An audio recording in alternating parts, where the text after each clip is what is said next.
introduce them. Oh, sorry, I think it's actually the next slide.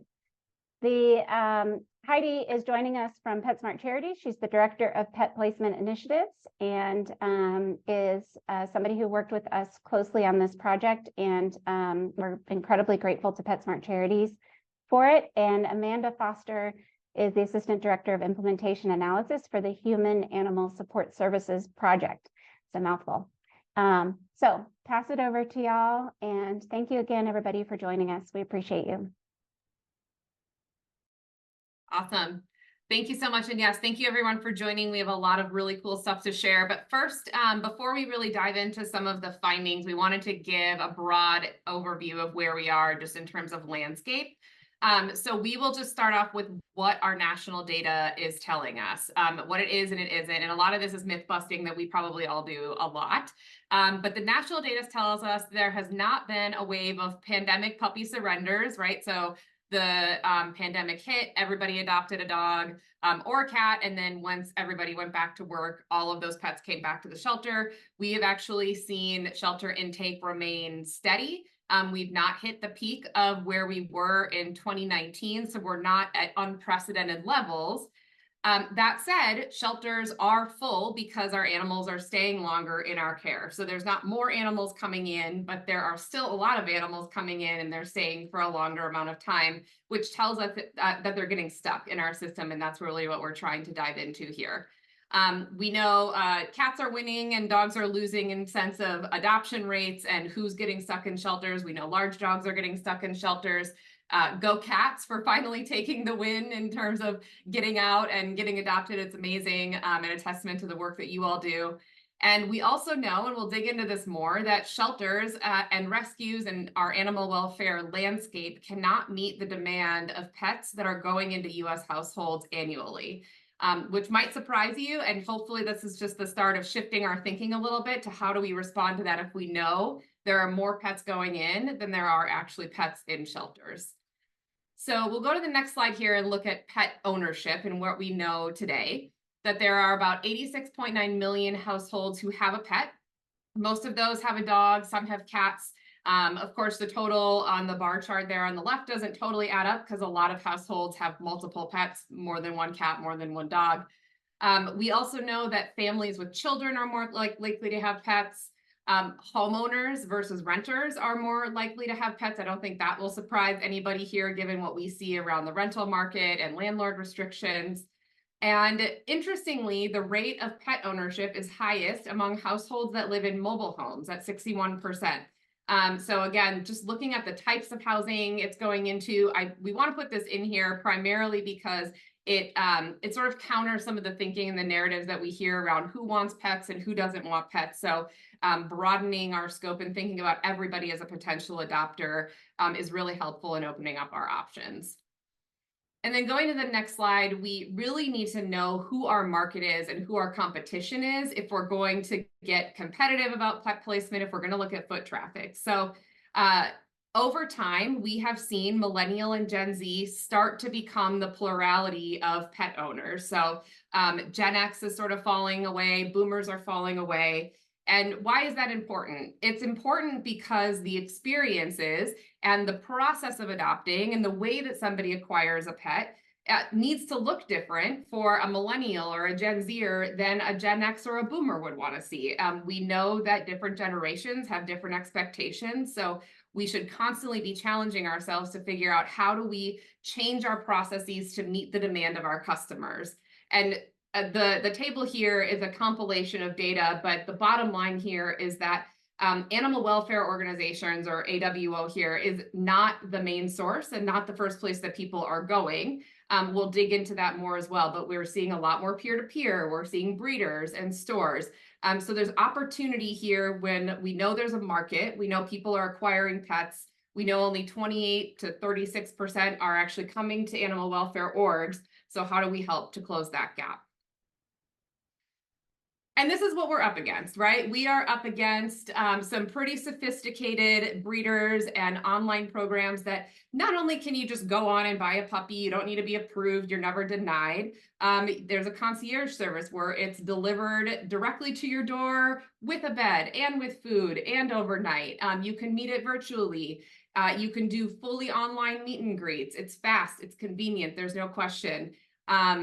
We also know you could actually get financing in some of these cases to get the puppy itself. So we are up against a system that is very, very good at putting pets in hands of people as quickly as possible.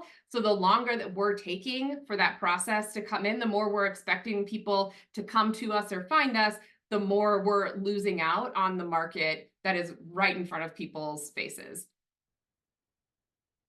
So if we just zoom in on dogs, because we know that's where a big part of the challenge is right now, we know who's getting stuck in our sheltering systems.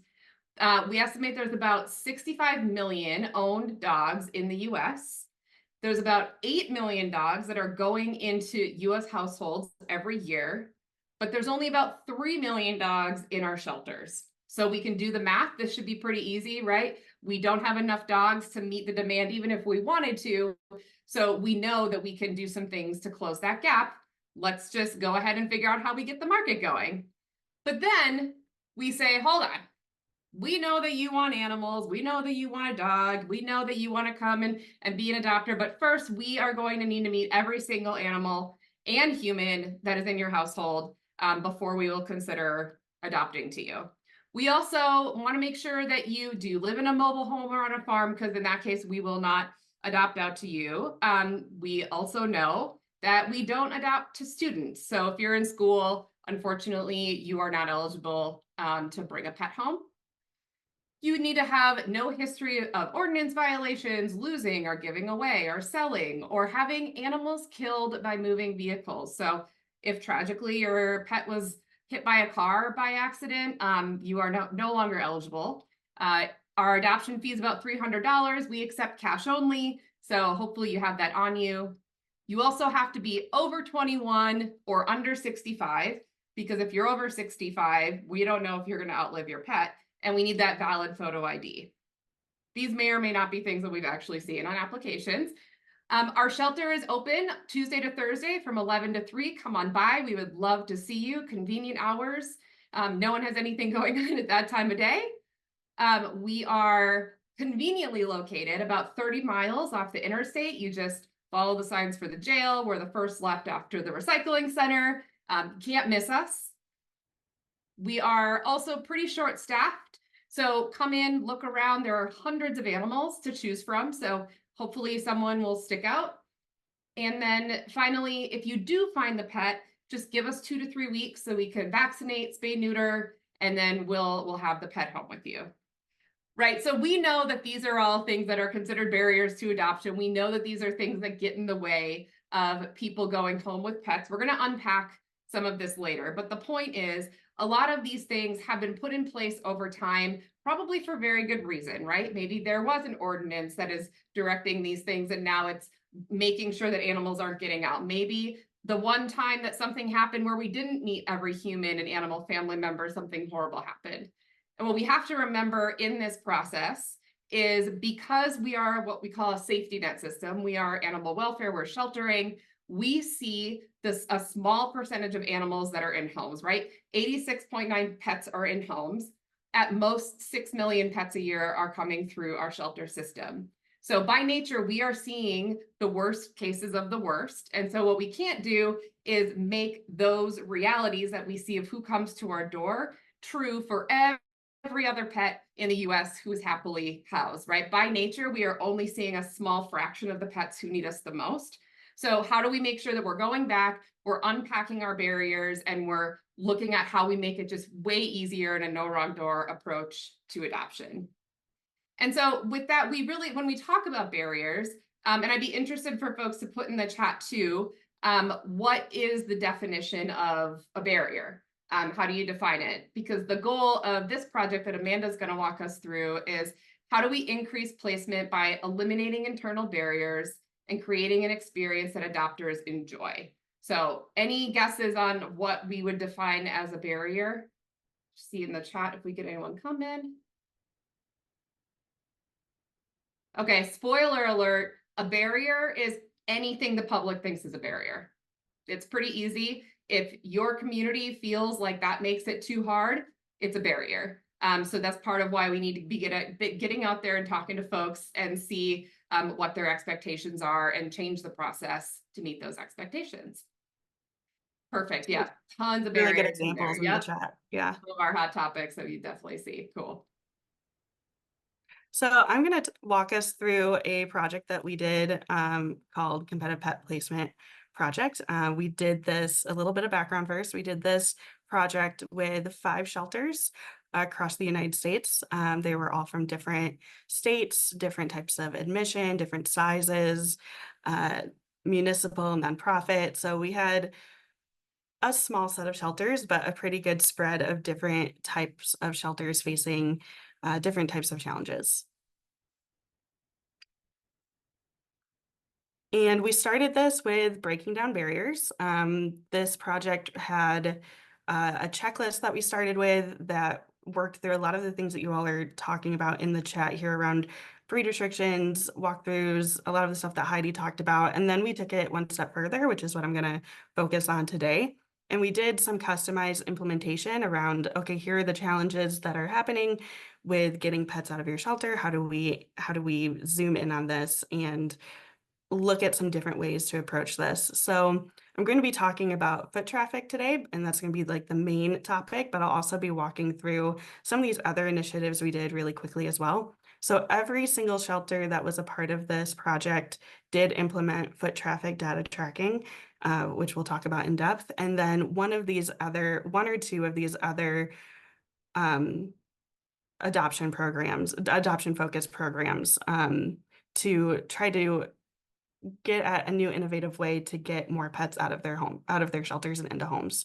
So, and I'm going to go through these really quickly so we have lots of time for foot traffic and the findings. But we did a volunteer matchmaking role with one of the shelters, and this was really focused on getting more customer service in the lobby. So using volunteers that already had relationships with the pets and having them be part of the adoption counseling process. And we have some hours that we tracked there around that position. And then we also did some matchmaking process improvement focused initiatives. So this one was all about positive pet observation. So how do we get the information in the back of house from those that are in love with these animals, like your volunteers, your dog walkers, your animal care techs that have these great relationships with these pets? How do we get that information to the adoption staff that's working with the public so that they can give all of those great tidbits of information to the people that we're going to be having the conversations with potential adopters? So that was this focus. And we will be sharing these slides out for those of you that are asking that question in the chat. We will be sharing this all out so that you can look at this a little bit more closely, because I know I'm going through it very quickly.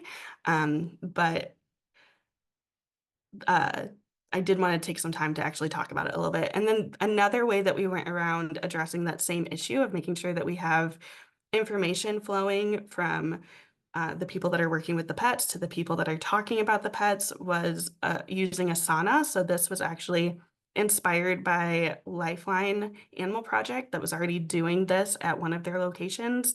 And we went in and helped them launch it at a different location. And if you have never used Asana, it's kind of like Trello. If you're familiar with that, it's a project management software, but it was a really great way for volunteers and volunteer staff and animal care staff to be able to capture great characteristics and attributes about pets, and then have it available for the adoption staff members so that they could just sort by characteristic to help with some of that matchmaking. So if somebody was coming in looking for a certain type of personality in a pet, they could really quickly just like filter through the characteristics of what was being captured by staff and volunteers so that they could narrow their list down, because they were working with such a large population of pets. We also worked on streamlining interest form processes. You'll notice I said interest form and not adoption application. This is intentional because we want to just start the conversation at, hey, we're interested in meeting a pet, not check all these boxes for us before we even talk to you. So that was one thing that we focused on with one of the organizations that we worked with, which really helped with streamlining follow-up. And when we went into this organization, they were only following up with people that were interested in their long stay pets. And this process really helped with making sure that there's a follow-up for every interested person. We also looked at foster field trips and what we called first date. So getting around that barrier of, like the pet isn't quite ready to have an adoption outcome, but we know that you're interested. Take this pet home on a first date, which we're going to talk about a little bit more. So that was a really, really awesome idea and program that was launched at one shelter. They saw over 1,500 placements through that first date program. And so that means just like sending them out, having them get to know this pet, kind of like a sleepover or something like that. And we had a lot of outcomes out of that. So this was getting pets out of the home as kind of like a trial, and out of the kennel into a home as sort of a trial so that they could fall in love with that pet and ultimately adopt. We also did virtual foster meets for adoption. So this was for foster homes that had pets that were available for adoption. It gave them a way to do like meet and greets virtually, and to like really take ownership of that adoption process so that they could do it outside of the shelter and get more pets out quickly. We also did an event called Strategic In-Person Adoption Event. So this was looking at a heat map analysis of where all of the pets were coming from, were and going to in a community, and saying, where are we not seeing adoption outcomes in our community? Can we take adoptable pets to them to overcome the barrier of coming physically to our shelter and market directly to the area and get some pets home? And they saw some great success with that as well. And then as part of that initiative, we also had our marketing team develop this really awesome 3-tiered event planning process to help them with that. And I know I'm going very quickly through these. I am going to slow down for foot traffic. I just want to like get this out there so you all have a chance to kind of see what this project looked like outside of foot traffic, and then spend some time with the slides yourself. But these were some really great ideas. A lot of them inspired by shelters that were already doing them, and really innovative ways to get more pets out of the shelter system. Okay, so now I'm going to dive into what we're actually here to talk about today, which is the foot traffic data tracking. So the whole purpose of this initiative, which we did at all 5 of the shelters, was to answer 2 main questions. One was, how often are people coming to the shelter to adopt and not leaving with a pet? And if they do come in to adopt and don't take a pet home, why is that happening? So I think that this comes at a really great time at our industry to start to talk about this data. If you missed it, at Expo, Shelter Animals Count and Adopt a Pet did a really great talk about how to get more people into your shelter to look at adoptable pets, and really focused on great marketing and all of the different ways you can get more people physically coming to your shelter. And I think that this is a really natural next part of that conversation, which is when they come to us, are they actually leaving with a pet, or are they not? You're going to hear me talk quite a bit about adoption conversion rate. So this is focused just on how are we converting potential adopters into adopters. So of those that come in interested to adopt pets, how many are actually leaving with a pet? And it's important to note that this is not the same as your adoption rate. This is not including adoptions that are happening at offsite events through foster. It's not including people that are coming in to renew tags or pick up from spay and neuter. This is just those that are saying, I'm here to look at adoptable pets, and how often are they leaving with a pet. So the way that this was set up was we set up a QR code that was part of a client check-in process at the front door. And that created a queue for staff to be able to call people by name and already start that conversation with this person is here to meet a dog, a large dog, and we already have answered like our first 3 questions by the time we're starting that conversation. And then at the end of the adoption counseling, the staff would answer 2 questions about the visit, which was, did the person adopt, yes or no? If no, why not? We had drop downs for them and also free form response. And then we also automatically sent a client experience follow-up survey so that we could get the client's experience in perspective as well. And then we created a dashboard to monitor the adoption conversion rate.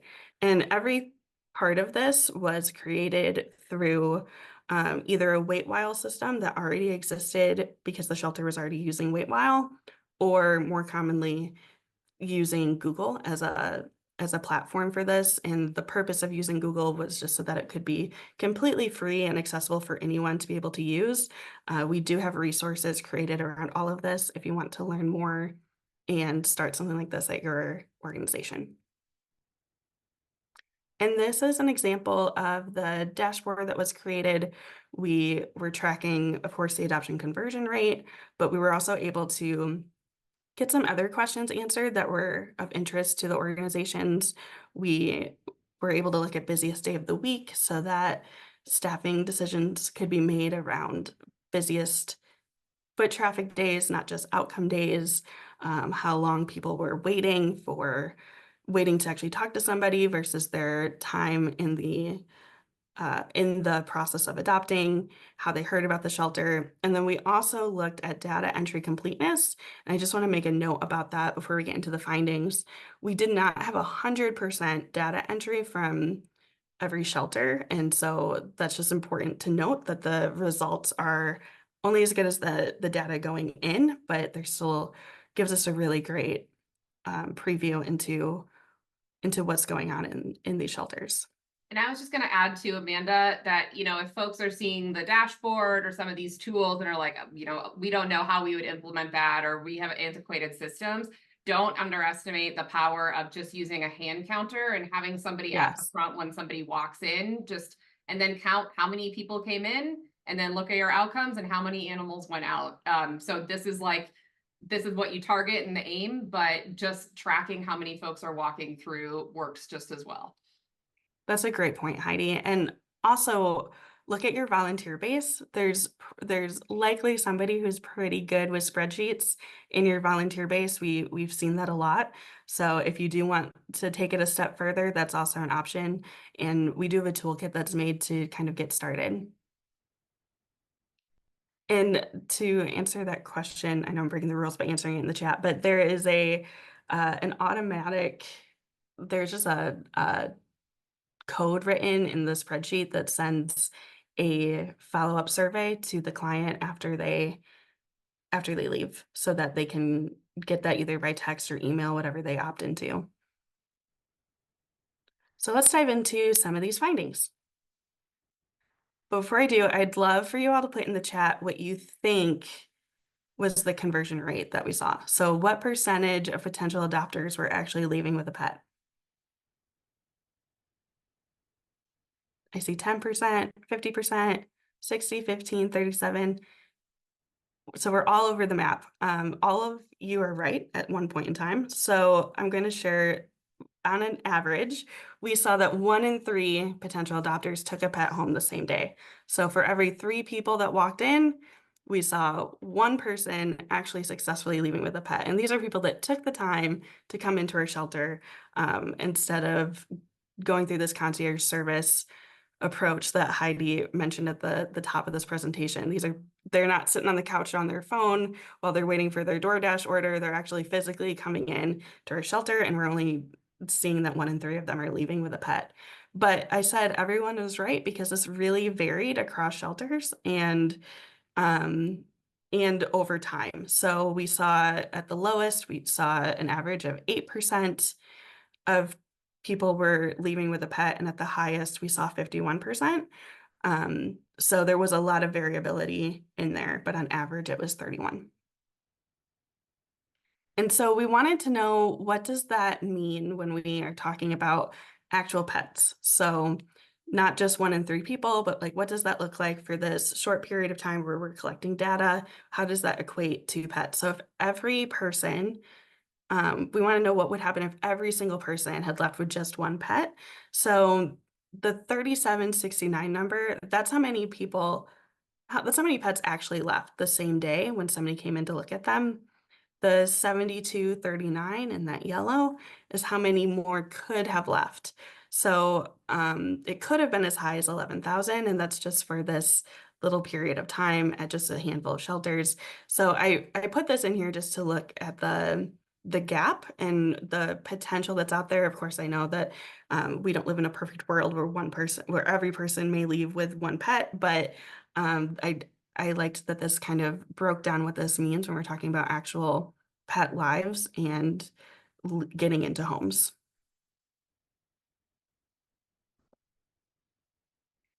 So now we know that answer. What do we think the top reason was that people weren't leaving with a pet? So when somebody came in, they wanted a pet, they didn't leave with a pet. What do you think staff reported as the #1 reason? Put that in the chat. Not a good match, first impression, needed to think about it more, cost, wait time, too many choices. We've heard a lot of things, right? Those are great. Behavior, the pet isn't ready.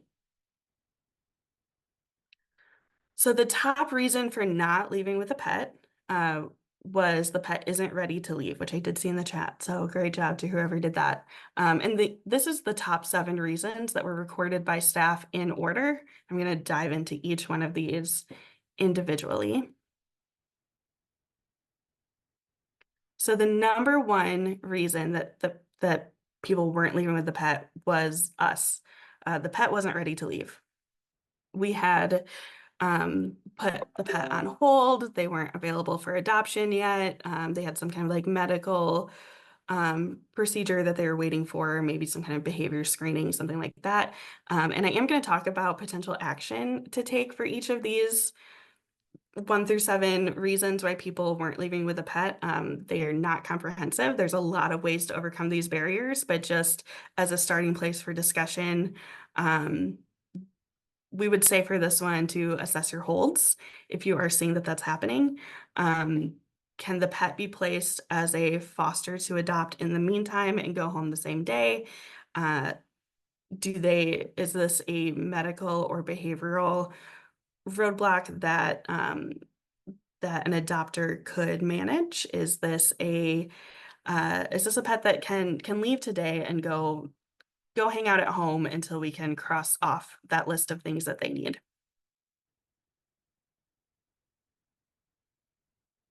#2 was still making a decision. This came up in the form of still making a decision. Sometimes it was overwhelmed by the number of choices. We kind of put those together here. But the action that we have for that one is to offer trial adoptions, foster to adopt, day trips, sleepovers. I'm going to talk about that a lot.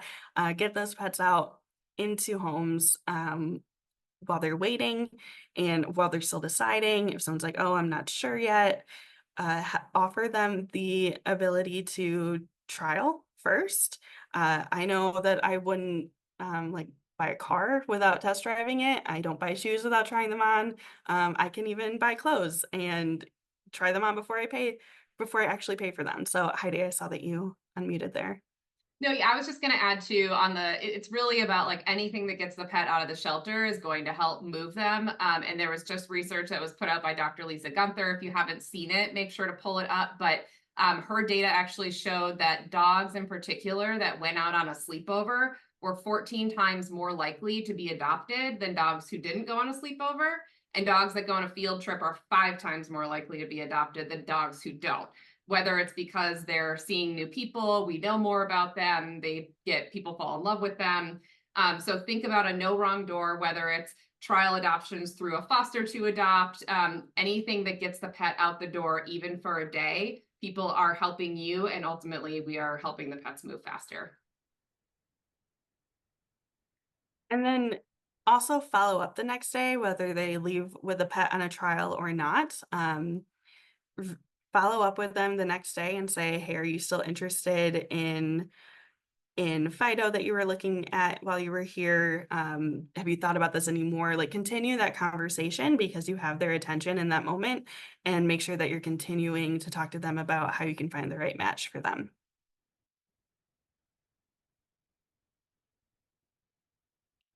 Number 3 was didn't have what they wanted. So this was, you didn't have the species I wanted. You were all out of cats. You didn't have the size I was looking for. I really wanted something doodly. I was really hoping for a puppy. That came up as the number 3 reason, and it was also coming up in the chat quite a bit. Congratulations, if that's what's happening. You've just created your first adopter on deck list, and you now have this list of people that are interested in that type of pet as soon as they come in. And that's just an opportunity to, when that next kitten comes in, you can call that person up and say, hey, we've got a kitten, so that they don't have to wait for the next person to walk through the door.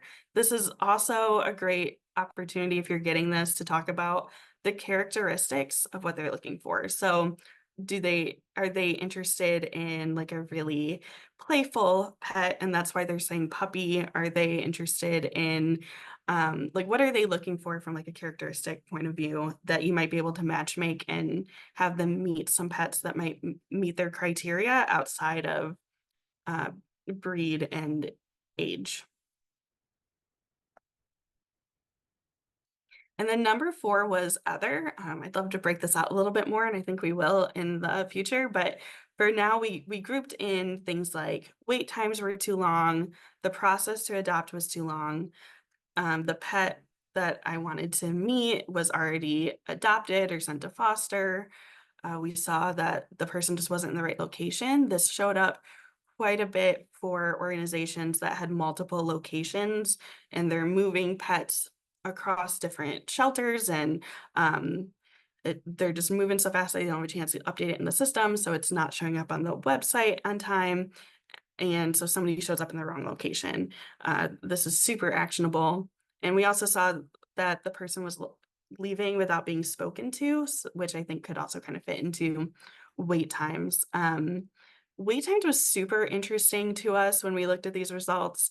We wanted to know, like, how long is too long to wait? And on average, when somebody was reporting that wait time was too long, it was approximately an hour. We saw hours in some cases on the higher end, but people don't want to wait that long. We don't wait that long for anything in society anymore. So definitely making sure that we're talking to people. And when I say wait times, that's waiting to speak to an adoption counselor. So I've checked in and now I'm waiting to speak to somebody. So the action around these are better client support, communication, operations efficiency. If you're starting to see that these are the main reasons, there's a lot of ways to dive into these and look at your processes through new eyes. Number 5 was compatibility. So this was, I wanted a pet with maybe less energy, more energy, a known history with other pets, with children, certain behavior or medical needs, or the lack of behavior and medical needs. And of course, seeking a pet with a known history. So being kind of turned off by the idea of not knowing anything about that pet. So when thinking about like the compatibility, there's the action that we can take is to assess your matchmaking process. How do we get this information available so that we can talk to people about it? And this goes back to that Asana initiative they talked about at the top of this presentation, the positive observation reports, getting as much information as possible that is positive about these pets into the hands of the people that are having those conversations. Any kind of known history that you can speak to, especially if it's positive, is better than no history at all. April Huntsman from Adopt a Pet does a lot better deep dive on that, and you should definitely check out her work around that as well. So the action around here is just to assess your matchmaking process and make sure that you have a communication flow in your organization where the people who need that information are getting it, because somebody in your organization loves that pet, is taking care of them every day, and can say something positive about that pet that's been sitting there for a while. And then our just browsing category. So this is your, you walk into a store and you say, oh, I'm just looking around. When you see that person who wants to talk to you, I think we've all done that. These are still potential adopters. So this was a huge hurdle and a big culture shift for a couple of the organizations that we worked with, because we're all have very limited time. We're running around trying to talk to everybody we can, because we don't want that wait time to be an hour, and we don't want to spend time with the people that say, I'm just looking around. You should. If I could do this study over again, that is the main thing I would look at, is how often are those that say that they're just browsing actually converting to adopters. We actually got, and we didn't get to track the data around this, but we got some really great anecdotes from one of the shelters that shifted their customer service model to actually focus on people that said just browsing and treating them like potential adopters, that they were actually seeing those converted as well. So the main takeaway here is everyone is a potential adopter. And even if they're not an adopter that day, this is an opportunity to make them an adopter in the future. They will probably go home and tell their 3 closest friends all about the cute pet they saw that day. So even if they don't leave with a pet, we should be treating them as if they would. This could also be your future volunteer base, your donor base. So we don't want to ignore this group of people. We really want to be talking to them as much as possible, as if they're potential adopters. The other reason is because a lot of times we don't have all of our adoptable pets on the adoption floor. They might be in foster homes. They might be in the back and they haven't moved up yet. They might be in an area that the public can't go, or on a rehoming site. And this is an opportunity to point them to those other places where they could potentially fall in love with a pet and take them home. And we just don't know if we don't talk to them. And number 7, our last one, is that adoption fees were too high. The action here, it says reduce or waive adoption fees, but we should be waiving them. This is the 2 main things that I get pushback on around this item in particular and around waiving adoption fees is either that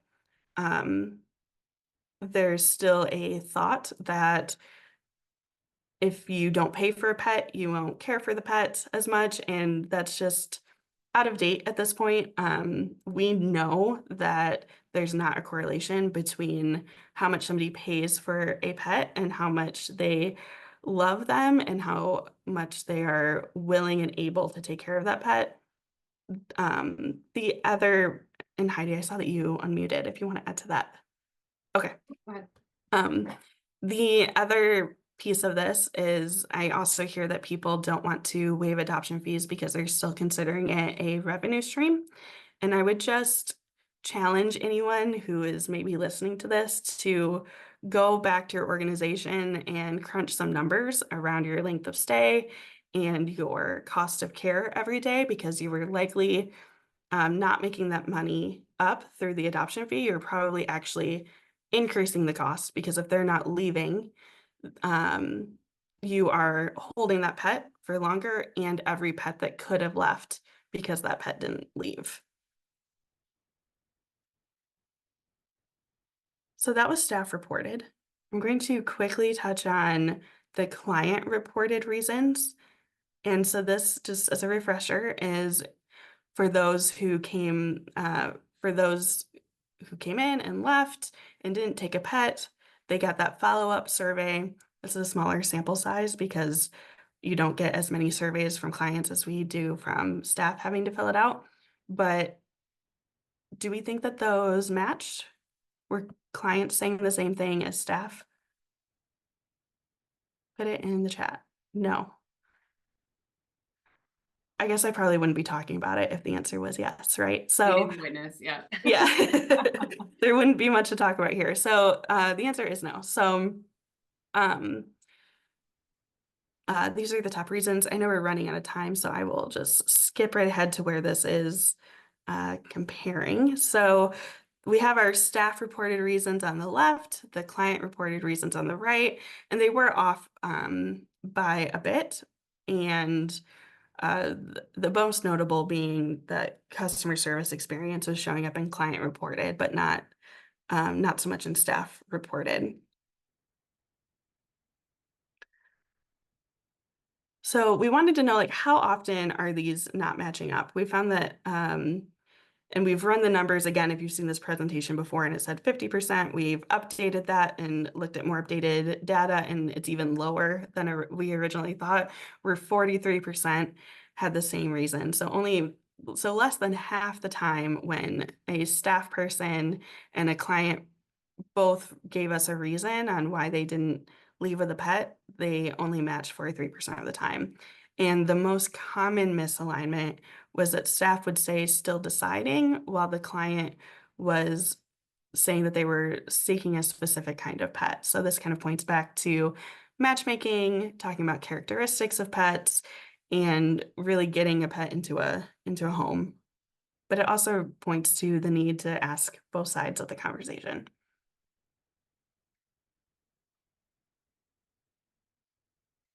All right, so getting started today, I know I've thrown a ton of information out there. We will be sharing the recording and all of those slides so that you can spend more time with them. But just some key takeaways for getting started in your organizations. I'll have Heidi do this one, actually. Oh, sure. Yep. So 3 just kind of key things: offering same-day adoption and fostering. Fostering is adoption, adoption's fostering, right? We know that 80% of first-time adopter or fosters end up adopting. So we might as well treat them as the same. If people are browsing and they're willing to do a sleepover, let's take them up on that opportunity. Allow your staff and volunteers to highlight the good, what's working, asking for feedback. We're going to talk about that a little bit. And then integrating your customers. In this case, we know that Gen Z are the highest population right now that are acquiring pets. Integrate that into your process. So I would, if you have volunteers, maybe new volunteers who haven't even started yet, have them come in as secret shoppers and tell you what the process is like as an adopter walking in, and what they would change and what they would keep the same. Do that as constantly as possible and continuously update your process.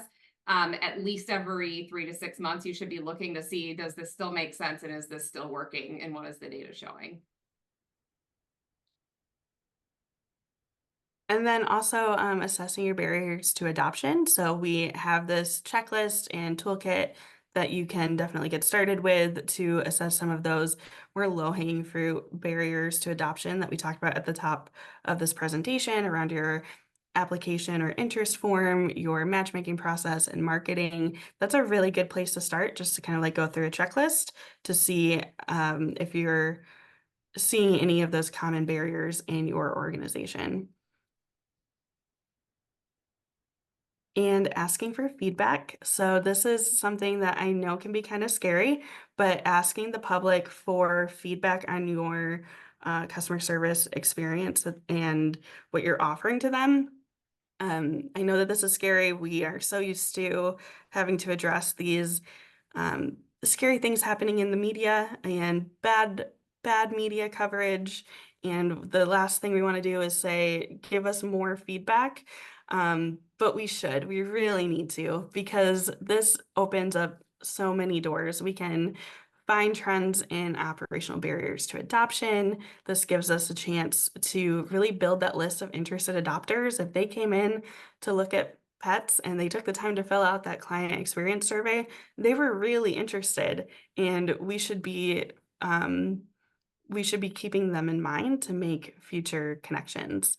It also gives us a chance to highlight star staff interactions. One of the things we got feedback on from some operations managers that were looking at the client feedback they were getting was that it gave them a really great opportunity to highlight the good that their staff was doing, and some success stories for their marketing teams. They were able to say, this person had excellent customer service, and like put some numbers and voice behind that to encourage their staff. And it also gives us an opportunity to follow up on those negative experiences before they hit a media microphone.